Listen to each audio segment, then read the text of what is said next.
વાત કરીએ વાપીની તો વાપી નગરપાલિકાના પ્રમુખ કાશ્મીરા સાના અધ્યક્ષ સ્થાને ચીફ ઓફિસર કોમલ દિનૈયા, આઈએસ રાજેશ મોર્યા અને પાલિકાની વિવિધ સમિતિના ચેરમેનો તેમજ અધિકારીઓની ઉપસ્થિતિમાં વાપી સેવા સદનના હોલમાં સામાન્ય સભા મળી હતી, જેમાં પાલિકા દ્વારા અગાઉ મળેલી સામાન્ય સભા અને કારોબારી સમિતિની નોંધને બહાલી આપવામાં આવી હતી. સાથે વર્ષ 2024-25 151 કરોડનું અંદાજિત બજેટ રજૂ કરી અને કામગીરીની જાહેરાત કરવામાં આવી હતી.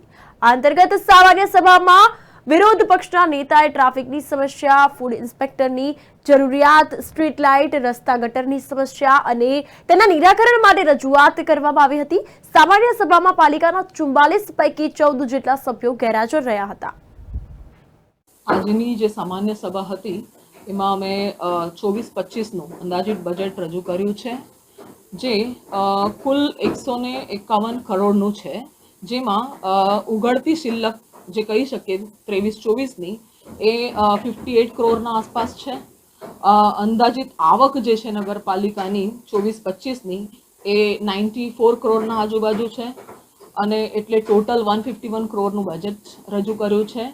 અને અંદાજિત ખર્ચ જે એક્સપેક્ટેડ ખર્ચ છે 24-25નો એ 129 કરોડ 129 કરોડ જેટલો એક્સપેક્ટેડ છે અને જે બંધ શિલ્લક છે 24-25ની એ 22 કરોડના આસપાસ રહેશે. મહિલાઓને જે જાતીય સતામણી નિવારણ, પ્રતિબંધ અને અટકાયત અધિનિયમ 2013 સુપ્રીમ કોર્ટના આદેશ અનુસાર આ સમિતિની રચના કરવા આવી છે, જેમાં 50% જે સભ્ય છે એના 50% મહિલા હશે.